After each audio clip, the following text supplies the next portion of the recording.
Hello everybody and welcome back. It is Jeff again coming to you with kind of an episode of Mindcrack from the Minecraft vanilla server. And the reason I say it's kind of an episode is I had absolutely zero intentions of creating an episode today. I've been doing a lot of back and forth in the snow biome, or my biome with the cards, getting snow, getting it out there. I'm about just over a quarter of the way done with the snow. It's taken a long time. And I was just going to plan on doing that for a little while and not make an episode. But something happened to me today that I just can't resist discussing. Because it's just so so typical story that it would just have to happen to me, because that's just the way things, the way things roll with my life sometimes. It's quite comical and horrible all at the same time. So let me get right into that here. So basically in this episode, I'm just gonna be doing some, basic work on the side while I'm telling you guys this story. That is the whole intent of this episode, is to tell a story. So basically, the last couple days, I've had to go out to our not really corporate headquarters, but corporate meetings. So not going to my hospital for work, but I'm going to these meetings on the outside of, the outskirts of DC, where our headquarters is stationed. So that when they do corporate meetings, they usually do them out in this general corporate area, because it's kind of an in-between point for a lot of the facilities, not all of them. One of them was just for the informatics folks, and today was a whole leadership meeting. So the one I went to yesterday was just a handful of people, I guess, in theory. Did these guys not breed? Oh, there's a couple of them breed.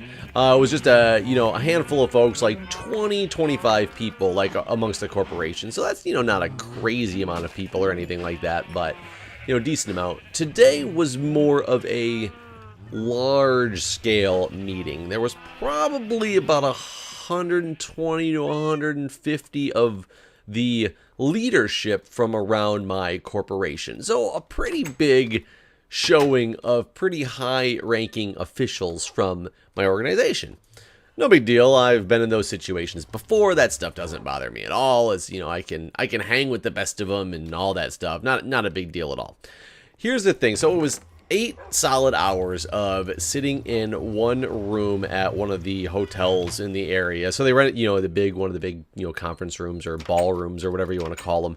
And everybody gets in there. There's a big agenda. Many hours of sitting in the same spot and listening to people discuss, the fiscal year 15 is coming to an end, and fiscal year 16 is about to start. So that's what it's really all about, is, well, how did we do in fiscal year 16? What are our plans for fiscal year 15? What are our plans for fiscal year 16?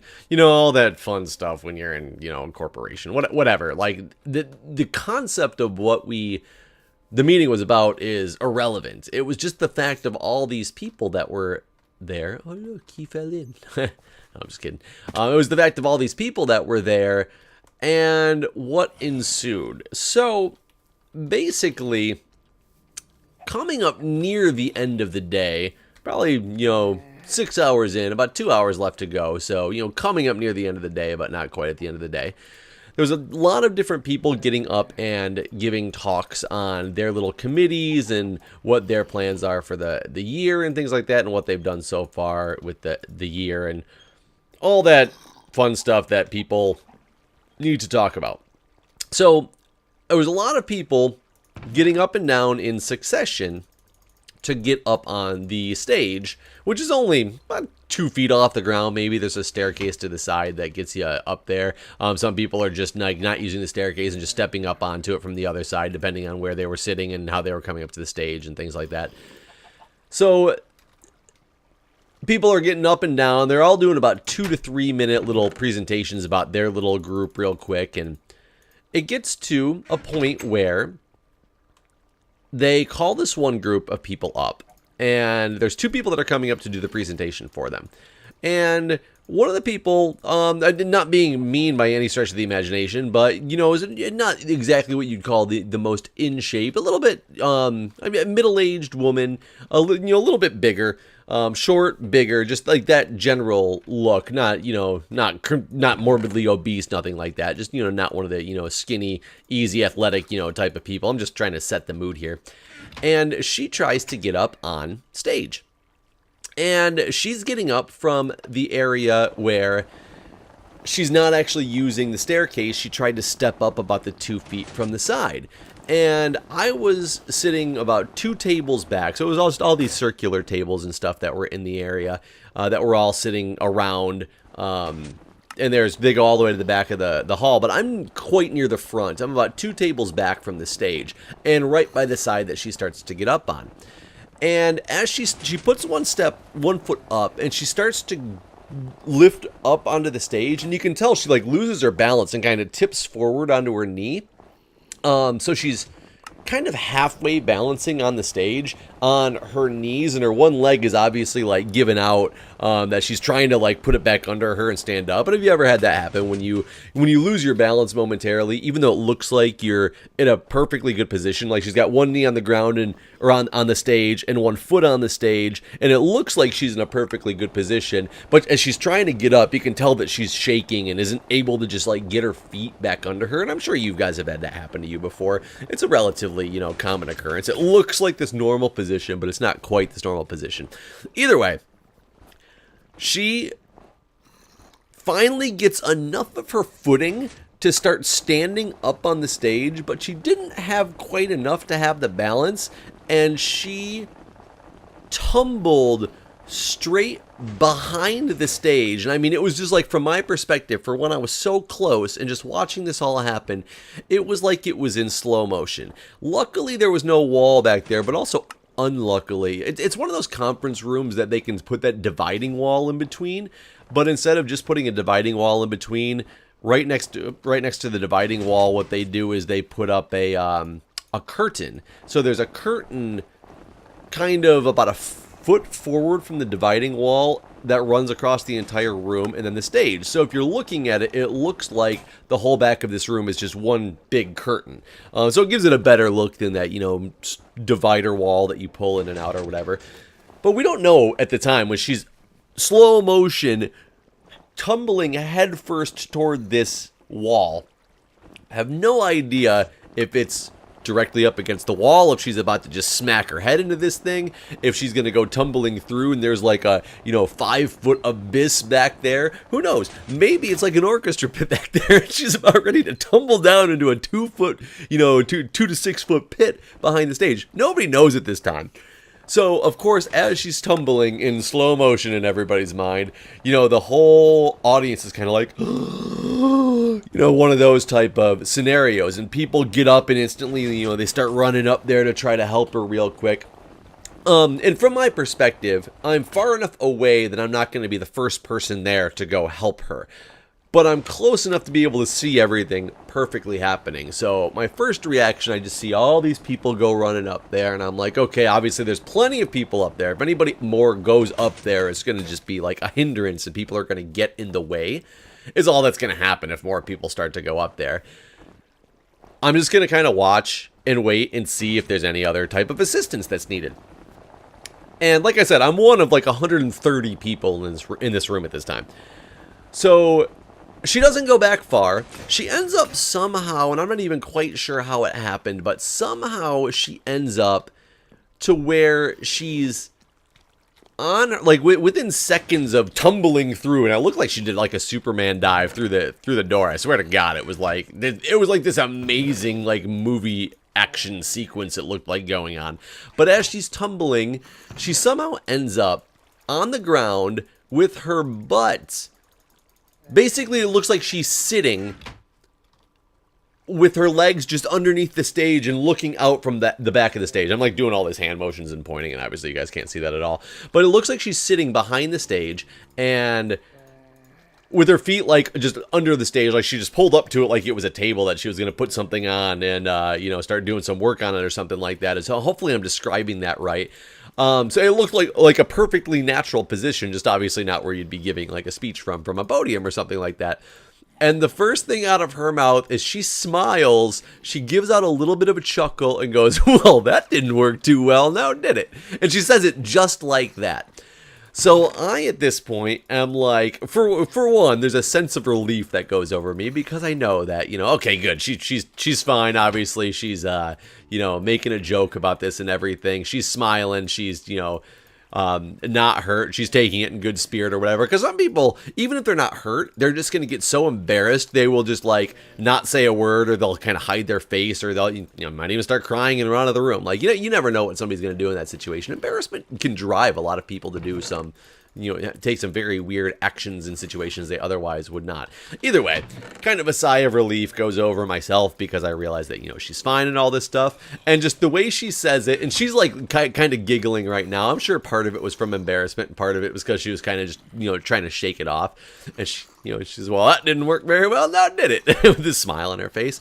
And I let out a little bit of a, oh, good. I said something like, just like that, like a chuckle with like, I said something like, oh, good, right afterwards. Now, what I did not realize at this time is apparently I was in a position where I could see her straight on. I was only 2 tables back. The 2 tables in front of me, or the one table in front of me, because it's all between me and the stage, was this one table, so I'm the second table back. And the table to the right side of them had basically cleared out and run up to the stage because they were the close ones that could, you know, respond to go see if anything was needed. And at the time, there's still like 10 people are still standing up on the stage trying to tear to the back like of the curtain and like, are you good? They keep saying, are you okay? Are you okay? Are you okay? And like, they're not letting her speak or anything like that. But I'm just watching her as opposed to the situation because I wasn't trying to get back there because there were so many other people back there. So I'm noticing apparently one of the first people to start noticing that she's obviously fine. She doesn't look injured. She's making a joke about it. And I took this as a very good sign, which it was. It was a very good sign. Apparently, I'm one of the only people who realized what she said and watched her smile because everybody else was so focused on the situation as opposed to the person. All of a sudden, I had people from tables all around me just stare. They turned and looked at me and gave me the dirtiest looks I have ever seen in my life. Because nobody else heard her say that, and all they knew was some lady just fell off the stage, and I started laughing. And I seriously looked around with these eyes, and like my eyes got so big because I realized that nobody else heard what she said, and that they all think that I'm this maniacal asshole who's laughing at somebody's misfortune of falling off the stage. And I gotta tell you, sometimes it's hard to not laugh at people when things like that happen. People laugh at people's injuries all the time. It's one of those things, it's what, you know, a lot of viral videos are made from. When you're actually in the situation, pretty much I think everybody has the same reaction, and you laugh afterwards once you make sure somebody's okay. You guys have all seen it before. I guarantee you guys have all laughed at somebody's misfortune like that, but usually after the brief moment of realizing that people are okay. I watch people fall all the time and watch people start laughing after it's established that they are not injured. And that's exactly what I did. Somehow, I'm now in a room of all the corporate leaders from around my organization, and I am this guy, this asshole, who is laughing at this lady who fell off the stage because nobody realized that she was okay somehow. I found myself trying to make things okay by people they kept standing there and they kept going, oh my God, I hope she's okay. I hope she's okay. Like the people at the table in front of me, after giving me this dirty look, or the table next to me, after giving me this dirty look, they seriously looked back up and they're like, oh my God, I hope she's okay. The whole time she is sitting there and she's getting herself up, or people are helping her up, and you can hear them all at the stage being like, are you okay? And she's like, I'm fine. I'm fine. I did not hurt myself at all. And they're like, are you sure? Are you sure? And she's like, yeah, I'm absolutely positive. I didn't hurt myself at all. This woman got back up on the stage. She gave her entire presentation and came back up to the stage about 10 minutes later to give another one. She was absolutely fine. Embarrassed as hell? Sure, probably. However, she was absolutely fine. But people still, all they think is the fact that I laughed at this lady when she fell off the stage. So now I have this stigma, and I kept trying to tell people when they kept saying, oh my God, I hope she's okay, I hope she's okay, when they weren't looking at me anymore. I'm like, oh, she already made a joke about being fine, and, you know, said it when she was on the, right after she fell, she laughed about it and said that she was fine. And they're like, yeah, no, I hope she's okay, though. And I'm like, she already said she's fine, she already made a joke, she already cracked her own joke about this whole thing, trying to, like, defend myself, because I'm in this new job role, having to deal with these corporate directors and things like that the entire time, and that is all of a sudden the impression that all the people in the surrounding area right in front of me, because I tell you, I am the only person who chuckled even a little bit at this whole thing. Like, the room was silence in awe. I am the only one who let out any type of chuckle. I've replayed this thing back in my head numerous times because I'm like, I don't even know if somebody's going to say something to me about this. I don't even know quite how to defend myself at this point, except for just telling you exactly what or telling them exactly what I'm telling you right now. I don't know if it's that I'm more situationally aware of looking at a person as opposed to just what happened in general, because yeah, it looked bad. I have been trained that just because something looks bad doesn't mean there's a negative outcome. Yes, you have to take that into your account when you're doing your like scene surveys and all that stuff, that if I've come across multiple car accidents on the Beltway out here. Cars crumpled to like 2 inches thick. Not really, obviously that's an exaggeration, but cars that are rolled over that look like nobody could have ever survived what just happened. And they're standing up at the side of the road after the car, waiting for the ambulance to get there, because they're like, yeah, I feel fine. I can't believe that just happened. Like, I'm more in shock than anything. And yeah, you obviously have to check, because if there's a shock factor to it, there could be something wrong. But things are not necessarily as bad as they come across when you're just looking at them. So I take into account that whole situation. And the second, maybe it was that I was close enough, and I was one of the few people that was close enough, but not right up in the face with my mindset on getting up to that stage and making sure that she was okay. Because like I said, there was already, it's not that I'm an asshole and didn't want to go help somebody, it's that there was already so many other people up there doing that same thing, it would have just been a burden. I don't know if that's what it is, if it's because, you know, I was one of the few people who was paying attention to that aspect of it all, or what, but oh my God, I am like so nervous about dealing with some of these people at the next corporate retreat or anything like that, to make sure that they don't think that I'm the, oh look, there's that asshole that just laughs at people when they fall off the stage. I really hope that people, when they gave me the dirty look, it was because it hadn't registered in their head yet that she was fine. And the fact that she came out and told numerous people that, no, I'm fine, don't worry. Like, and she got up and did her presentation, that maybe they're going to understand now that, okay, this guy was laughing because she said that and it was accurate. It wasn't that he was laughing at the fact that she fell off the stage. I don't know. But wow. Yeah, like I said, this video, I did not plan on making this video, but had to tell you guys that story because it's still piercing through my mind a little bit right now, in a little bit of that worrisome manner that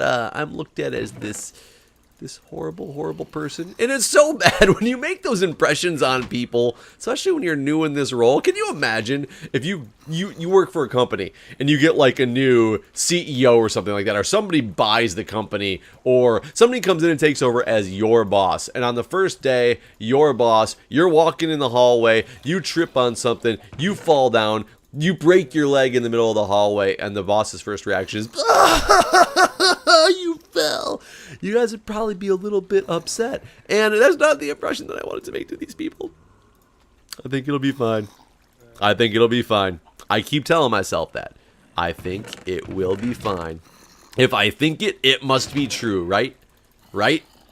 God, I hope so. Anyways, guys, thanks for watching. Thanks for listening. This wasn't exactly a rant. This was more of a confessional. Welcome to the confessional with Jay Sano, where he tells you what a maniacal asshole he is and laughs at other people's misfortunes. Anyways, guys, thanks for watching, and I will see you in the next episode.